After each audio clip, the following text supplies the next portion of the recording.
तो नेक्स्ट याद रखना मल्टी डायमेंशनल पॉवर्टी इंडेक्स। तो multi dimensional poverty index issue किया जाता है यूएनडीपी के द्वारा। ऑब्जेक्टिव है आपके वर्ल्ड की विभिन्न कंट्रीज में आपके पॉवर्टी का मेजरमेंट। तो ये जाते हैं हेल्थ, एजुकेशन और स्टैंडर्ड ऑफ लिविंग।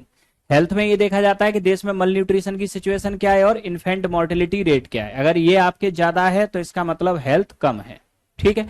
एजुकेशन में नॉमिनेशन मतलब रजिस्ट्रेशन कितने हो रहे हैं और स्कूलिंग ईयर कितनी है। जरूरी नहीं है कि स्कूलिंग ईयर पूरी आपके 12-14 साल हुई, ठीक है। इसके बाद स्टैंडर्ड ऑफ लिविंग में लोगों के पास वेल्थ कितनी है, फ्यूल कितना कंजप्ट करते हैं, house, electricity, water and sanitation. इसके आधार पर हम देखते हैं कि विश्व के विभिन्न देशों में गरीबी का स्तर क्या है, ठीक। इसके बाद में नेक्स्ट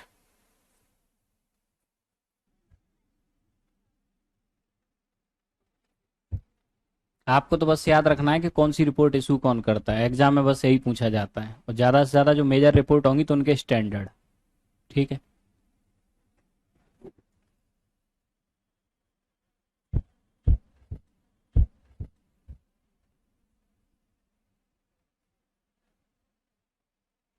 कलियन उठ। तो नेक्स्ट याद रखना वर्ल्ड हैप्पीनेस रिपोर्ट ये इशू करता है United nation sustainable development solution network, ठीक है। ऑब्जेक्टिव वर्ल्ड की कंट्रीज में खुशहाली के लेवल का मेजरमेंट। इन्होंने आपके खुशहाली के क्या स्टैंडर्ड दिए, पर कैपिटा जीडीपी देश में कितनी है पीपीपी पर, सोशल कॉपरेशन देश के लोगों का कैसा है, हेल्थ एंड लाइफ एक्सपेक्टेंसी देश में कैसी है, लिबरलिटी यानी कि उदारता का माहौल क्या है, गवर्नमेंट और लोग आपस में लिबरल हैं या नहीं, और इसके अलावा करप्शन फ्री गवर्नमेंट कितनी है। ये इन्होंने आपके मेजरमेंट दिए किसके, खुशहाली के। इसके बाद में नेक्स्ट वर्ल्ड हैप्पीनेस रिपोर्ट के बाद में अगली रिपोर्ट याद रखना gross national happiness index.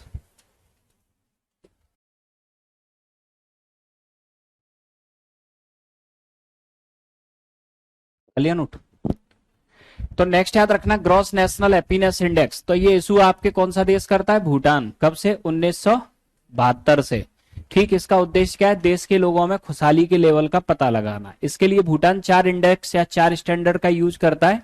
High PCI, देश में पर कैपिटा इनकम कितनी हाई है, गुड गवर्नेंस का लेवल क्या है, कल्चर प्रोटेक्शन कितना है देश के अंदर, और एनवायरमेंट प्रोटेक्शन कितना है, ठीक है। इसके अलावा कुछ और रिपोर्ट याद रखना वर्ल्ड की ग्लोबल कॉम्पिटिटिवनेस रिपोर्ट, ठीक। इसको इशू करता है कौन, वर्ल्ड इकोनॉमिक फोरम। विश्व के देशों में आपके जो कंपटीशन की स्थिति है वो क्या है, ठीक है। इंटरनल जो कंपटीशन होता है आपके देश के अंदर।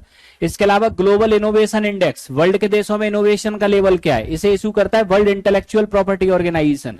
Ease of doing business index यानी कि विश्व के किस देश में बिजनेस करना आपके इजी है, ये रिपोर्ट इशू करता है कौन, वर्ल्ड बैंक।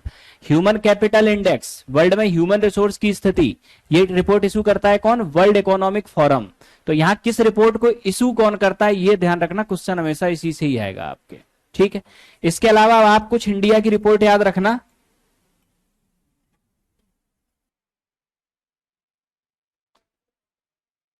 इंडिया में सेंसस कौन सी मिनिस्ट्री करती है,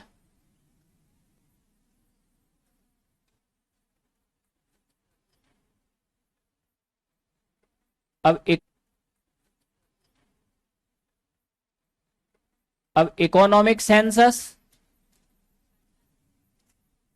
इकोनॉमिक सेंसस बताया था।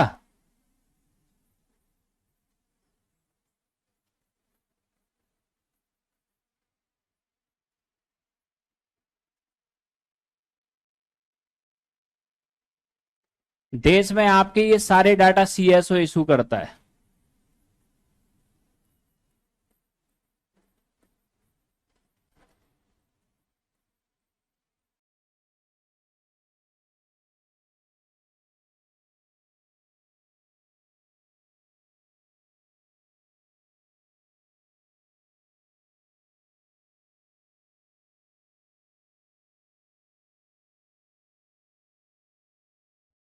तो नेक्स्ट तो इंडिया में याद रखना कुछ रिपोर्ट सेंसस इशू करती है होम मिनिस्ट्री।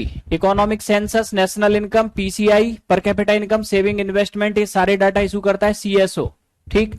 अनऑर्गेनाइज सेक्टर और अनएम्प्लॉयमेंट से related data NSSO. Currency and finance report of monetary policy RBI. Budget and fiscal policy finance ministry.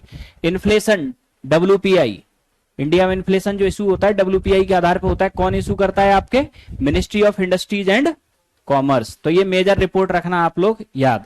कल की क्लास में हम लोग पढ़ेंगे